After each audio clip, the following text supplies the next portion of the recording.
আমাদের ডেইলি ব্লগে অনেক অনেক স্বাগত জানিয়ে দিনটি শুরু করলাম। কেমন আছেন আপনারা? আশা করি সকলেই ভালো আছেন। আমরাও বেশ ভালো রয়েছি। সংসারের সমস্ত কাজ সেরে স্কুলে যেতে হবে ছেলেকে আনতে। পরীক্ষা চলছে তার জন্য।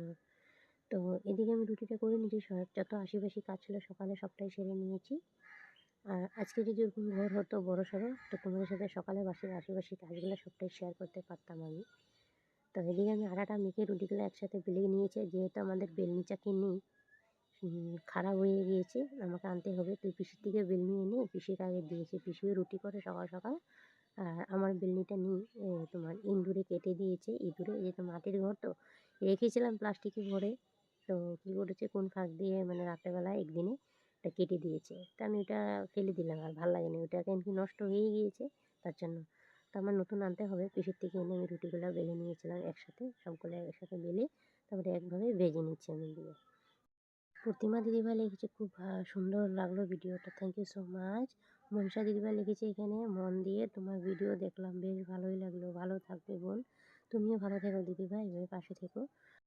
আর একটা দিদিভাই নতুন কমেন্ট করেছে, বাট আমার পাশে নেই, চ্যানেলটা সাবস্ক্রাইব করতে ভুলে গিয়েছে। প্লিজ দিদিভাই এভাবে পাশে থেকো তুমি। লিখেছে দিদিভাই দারুণ লাগলো আপু, আজকে আর সংসার চ্যানেল থেকে বলছে, thank you so much.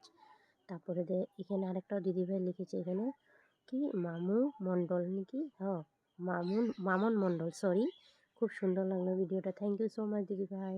Menaka দিদিভাই লিখেছে দিদিভাই লাইক দিয়ে তোমার ভিডিওটা দেখে নিলাম, খুব ভালো লাগলো, খেতে খেতে বসে দেখে নিলাম, সুন্দর। পিঙ্কি দিদিভাইও কমেন্ট করেছে। আমার কথা বলতে বলতে রুটি ওইখানে আমার হয়ে গেছে, এদিকে ভাতটাও চাপিয়ে দিলাম আমি, এদিকে ওখানে রান্নাটা চাপিয়ে দিব যেহেতু কাজে যাবে তার জন্য।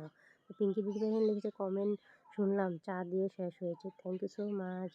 তারপরে রাজিনা খাতুন দিদিভাই লিখেছে এখানে লাইক দিয়ে ভিডিওটা শুরু করলাম, বুঝতে পেরেছি দিদিভাই তোমার খেয়াল রাখবে, এগিয়ে যাও, তোমার জন্য অনেক দোয়া রইলো। তোমাকে অসংখ্য ধন্যবাদ, তোমার জন্য অনেক দোয়া রইলো দিদিভাই। তো অনুব্লগ চ্যানেল থেকে বলছে আমাকে 1 কাপ চা বিস্কুট দাও, বিকেলে কি জানালার কাছে বসে খাই। তো এসে পড়ো, আমাদের ঘরে সবার নিমন্ত্রণ রইলো, এসে পড়ো আসামে চা খেতে। আসামে চায়ের দাম জানোই তো কত, তুমি যদি ওইখান থেকে আসতে কত টাকা খরচা হবে, অত টাকা চায়ের দাম, এটা মনে রাখবে। হ্যাঁ, কিছু মনে করো না, আর কি করলাম, সবাই এসো। তো যাই হোক, এদিকে কথা বলতে বলতে আমার এদিকে ভাতও হয়ে গেল। আর এদিকে আমি এখন বেগুন ভাজাটা বসিয়ে দিয়েছি, যেহেতু কাজে যাবে ওর জন্য একটু বেগুন ভাজা করে দিচ্ছি। আর না, ওর হাতটা না কেটে গিয়েছে, কালকে কাজে গিয়েছে যে হাতে প্লাই লেগে হাতটা কেটে গিয়েছে। তো ওকে আমি না বেগুন ফ্রাই দিব আর ভাতটা একটু ভেজে দিব, ভাতটা ভেজে তারপরে ডাল দিয়ে দিব, চামচ একটা দিয়ে দিব, ও দিয়ে খেয়ে নেবে। তো 2টা দিন ধরে আমি ওকে খাইয়ে দিচ্ছি, তোমাদের ভাইকে, কিন্তু হাতে প্রচণ্ড ব্যথা, খেতে পারছে না। তো যাই হোক, আমার বেগুন ভাজা হয়ে গেছে, এখন যাবো স্কুলে। হ্যালো ফ্রেন্ড, তো সকালে ওকে টিফিন বানিয়ে পাঠিয়ে দিয়েছি, রান্না বাড়া সব রেডি করে রেখে দিয়েছি। তো এখন আমি যাচ্ছি স্কুলে ছেলেকে আনতে। 11:30 বাজে, আস্তে আস্তে 12:30 বেজে পার হয়ে যাবে। আবার রান্নাবাড়া আস্তে স্নান করি নেই, এসে স্নান করবো। তো চলো পরে আবার কথা বলছি। আমাদের পুচু যে এই সাইডে চলে গিয়েছে জানো, খুঁজে আর পেলাম না জানো, মনটা ভীষণ খারাপ লাগে যখন এই জায়গাটা দেখি। তো আমি স্কুলে পৌঁছে গেলাম, ছেলে বার হবে, অনেকের ছুটি হয়ে গিয়েছে, এক্সাম শেষ হওয়ার পরে সাথে সাথে ওরা বার হয়ে যায়। তো বাইরে বসেছিলাম, ওই দেখো ছেলে আসছে, ওকে নিয়ে এখন ঘরে যাব, কিছু জিনিস কিনবো তারপরে ঘরে যাব। আর আমাদের এখান থেকে পার হতে হয় ট্রেনের টোল দিয়ে, দেখতে পাচ্ছ। হাই ফ্রেন্ড, স্কুল থেকে এসে পড়েছি, আবার রান্নাতে এখন বসে পড়লাম। সাথে মাও আসছিল, মা গিয়েছিল কোর্টে উকিলের সাথে কথা বলার জন্য, একটা কাজের বিষয়। তো যাই হোক, মা এসে পড়েছে, একসাথে এসে পড়েছি, মা ডিউটি যায়নি তার জন্য মা আমি একসাথে এসে পড়েছি। আর মোবাইলের কভার একটা কিনেছিলাম, মায়ে কিনে দিয়েছে। তো এসে আমি 1 ঘন্টার মধ্যে রান্না করে নিলাম, আর সান রুটি হয়ে গিয়েছে, 1টার থেকে 2টার ভিতরে সম্পূর্ণ কাজ কমপ্লিট হয়ে গিয়েছে। তো যাই হোক, এদিকে তরকারিটা চাপিয়ে দিয়েছি। তো এখানে চচ্চড়ি করব, বেগুন আলু দিয়ে, ডাঁটা দিয়ে। তো এখানে আরও কিছু দিয়েছি, চিম টিম সবটাই মিলিয়ে দিয়ে দিয়েছি, চচ্চড়ি করব। তো যাই হোক, সবটাই সবজি মিলিয়ে তরকারি করে নিচ্ছি। তো বন্ধুরা, আজকের ভিডিওটা কোনো অংশ যদি তোমাদের ভালো লেগে থাকে, প্লিজ ভিডিওটা লাইক দিয়ে কন্টিনিউ করে দিও। যারা অলরেডি কাজগুলো করে রেখেছো তাদেরকেও অসংখ্য ধন্যবাদ। যারা দূর থেকে দেখছো, দূরে কাজে যেয়ে এখান থেকে দেখছো, প্লিজ চ্যানেলটি সাবস্ক্রাইব করে পাশে থেকো। তোমাদের ভালোবাসায় একটু এগিয়ে দেবো। আর হ্যাঁ বন্ধুরা, ভিডিও কেমন হয়েছে কমেন্ট সেকশানে জানাবে কিন্তু ভুলবে না।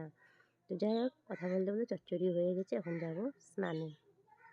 হাই ফ্রেন্ডস, তোমার রান্না কখন বাজে 1টা, আমি ভিডিও আপলোড দিয়ে স্নানে যাব। গ্যাসটা মুছবো, গ্যাসের অবস্থা দেখো। আর রান্না কি চচ্চড়ি করেছি, সব মিলিয়ে বেগুন আলু শিম দিয়ে, আর অল্প ডাঁটা ছিল, ডাঁটা দিয়ে একটু চচ্চড়ি করে নিয়েছি সর্ষে বাটা দিয়ে। আর ডাল করেছি, আর ধনেপাতা বাটা আছে, ওই যে মানে বাটি নেই, বাটবো, পাকার মধ্যে নিয়ে নিয়েছি, ওই যে শিলনোড়াতে নিয়ে নিয়েছি, তোমাদেরকে দেখাচ্ছি এরকম, দাঁড়া দেখাচ্ছি। তো আমি চলো এটা করে স্নানে যাব, স্নান থেকে এসে তারপর আবার তোমাদের সাথে কথা বলবো, যদি পারে সামনে আসবো। এখানে এই যে বিলাহি ধনেপাতা আছে, বিলাতি ধনেপাতা, নাগা ধনেপাতা বলি না, ওটা আছে। আর দেশি ধনেপাতা আছে, পেঁয়াজ আর রসুন আর 2 টাকা কাঁচা মরিচ নিয়ে নিয়েছি, মানে কাঁচা লঙ্কা নিয়ে নিয়েছি। চলো তো বেটে নিই। দেখো রান্নাঘরের অবস্থা দেখো আমার, সব ক্লিন করতে হবে, মাটির ঘর তো জানোই, সব এই জায়গাটা মুছবো, সব ক্লিন পরিষ্কার করবো। স্নান করে এসে পড়েছি, এখন ভাত দেবো সবাইকে। কী কী রান্না করছি আরেকবার দেখিয়ে দিই। বেগুন, চচ্চড়ি, ডাল। তাহলে বন্ধুরা, আজকের মধ্যে ভিডিওটা এখানেই শেষ করছি। আগামীকাল আরেকটা ভিডিও নিয়ে চলে যাবো। সবাই ভালো থেকো, সুস্থ থেকো। থ্যাংকস ফর ওয়াচিং বন্ধুরা।